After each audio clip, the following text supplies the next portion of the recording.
Bom dia, turma do nono ano, tudo bem com vocês? Hoje nós estamos indo para a nossa primeira videoaula e nós vamos trabalhar com o capítulo 3. Na realidade, eu vou recapitular o capítulo 3. Observem que se eu ficar muito de frente para vocês, eu perco toda a imagem de fundo. Então, eu vou ficar mais aqui na lateral, ok? Mais escondidinha, para poder explicar para vocês seguindo a orientação dos slides. Combinado? Então, logo, logo eu vou encontrar a melhor técnica para poder gravar para vocês, mas por enquanto está sendo dessa forma, ok? Então vamos lá. Quando a gente fala do tema Brasil e seus contrastes no início do século XX, a gente tem bastante atenção que, quando a proclamação da República aconteceu, automaticamente nada mudou na sociedade brasileira. E nesse nada mudar, lembrar que a elite comandava boa parte da política e economia e controlava a sociedade. Se ela controlava de uma forma muito acima do povo, contrastes haverão.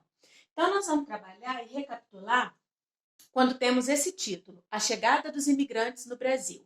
Sabemos que esses imigrantes são europeus, na grande maioria, no final do século XIX, logo que a proclamação da República aconteceu, e esses imigrantes vieram para substituir o trabalho do escravo africano. À medida que a Lei Áurea foi decretada, né, a Lei 3353, nós vamos ter o fim legal da escravidão no Brasil. E aí, obviamente, nós sabemos que a imagem que o negro passava para o mundo era de que o Brasil tinha uma maior parcela de negros e essa maior parcela automaticamente não era bem vista como uma potência.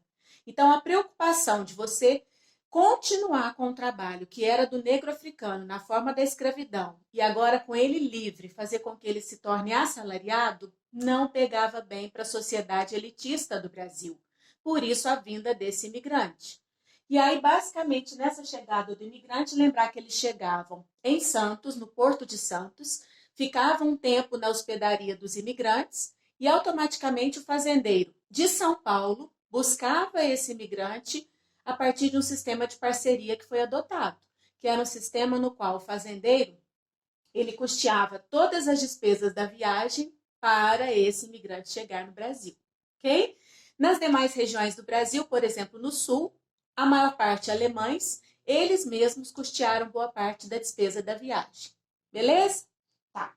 Quando a gente parte para essa polêmica, né, que é o branqueamento da população, lembrar que foi uma política muito, muito egocêntrica, muito, muito autoritária, adotada pelo governo brasileiro, no qual fazer com que o Brasil se miscigene e não permaneça com uma maioria negra, nós vamos ter que embranquecer a população. E aí a vinda do branco europeu para o Brasil faz com que aos poucos essa miscigenação se propague e a cor da pele, que era uma característica vista como de status para um país, acaba que vai clareando no Brasil. Falamos disso em sala de aula, ok? Bom, em relação à substituição da mão de obra, nós temos aqui alguns pontos específicos dessa substituição. Então, acompanhando no slide que vocês já receberam, nós temos o ponto de que a Europa vivia momentos de crise. Trabalhamos com isso. Nós estamos vivendo uma crise. Sabemos que essa crise social, essa crise global que o mundo hoje inteiro vive, ela traz consequências políticas, econômicas e sociais. E a partir daí, o mesmo acontecia na Europa. Só que o mesmo de falar que uma Itália vivia uma crise política, falar que uma Alemanha vivia uma crise econômica, então não estava nada bom para eles. Se não está bom e eu tenho a oferta de um país que está me ofertando, no caso Brasil, terra, a chance de fazer fortuna é para lá que eu vou. Então, houve uma política de atração do governo brasileiro para poder trazer esse europeu para o Brasil. A partir daí, nós vamos ter companhias de colonização, ou seja, empresas que vão negociar a vinda desse imigrante para o Brasil. Colônias rurais e urbanas são formadas porque nós temos imigrantes que vão se instalar nas áreas rurais, por exemplo, nas fazendas de café, e nós vamos ter colônias urbanas de empreendedores ou até mesmo alguns ofícios que vão estar na cidade. E aí padarias, né, confeitarias, pequenos comércios, tudo isso começa a engrandecer a capital paulista principalmente.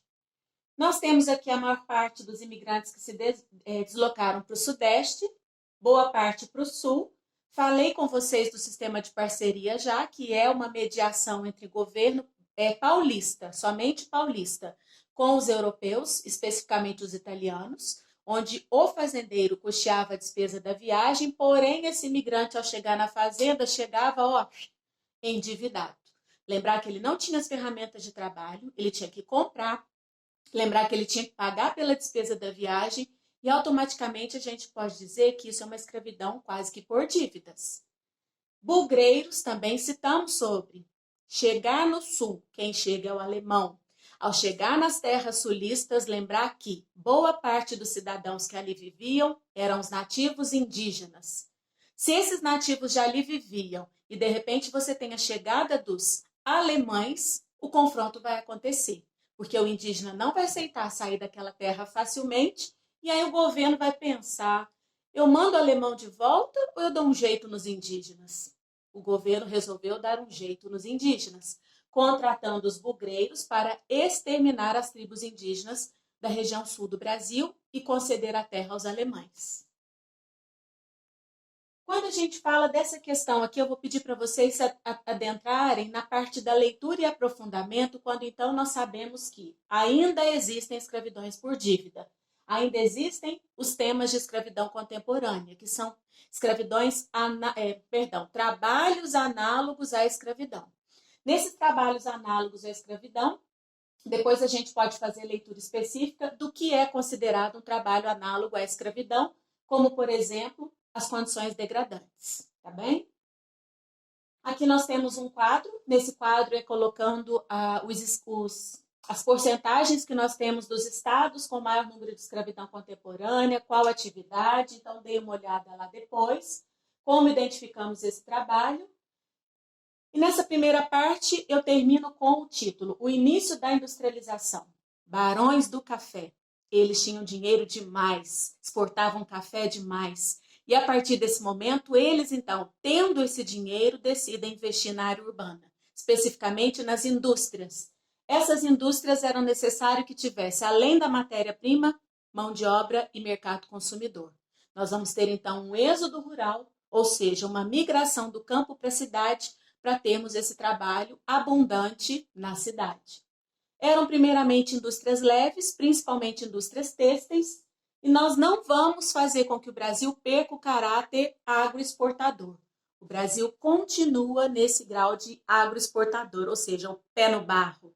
Nós não perdemos esse status. Estou parando aqui com a primeira parte da aula do capítulo 3, e daqui a pouquinho nós vamos nos ver na aula na parte 2. Um beijo para vocês.